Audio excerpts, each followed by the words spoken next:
बोली बोली छठी मैया की जय हो।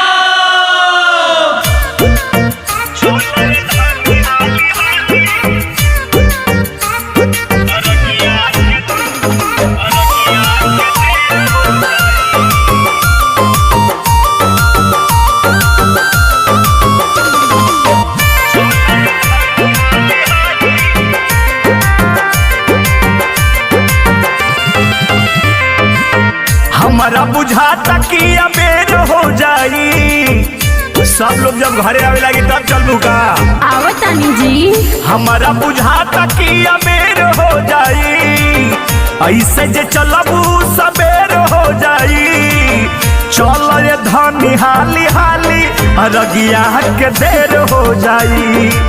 चल ये धनी हाली हाली अरगिया के देर हो जाई।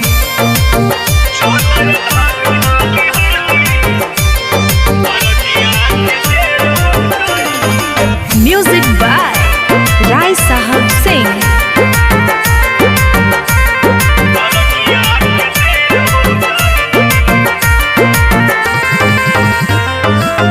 सभे पहुँच गइल देखा धनी घाटे, बोलला कहबू कि लागेला तू डाटे।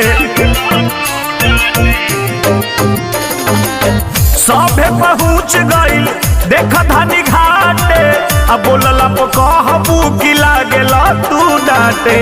बेटियों के सुन हेर फेर हो जाई, बेटियों के सुन हेर फेर हो जाई। चल ये धनी हाली हाली अरगिया के देर हो जाई। चल ये धनी हाली हाली अरगिया के देर हो जाई।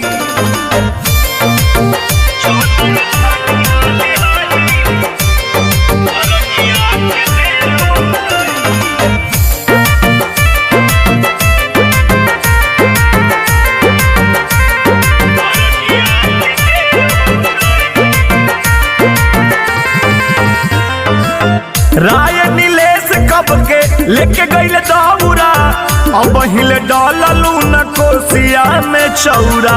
अरे अब कितना टाइम लगाईबू?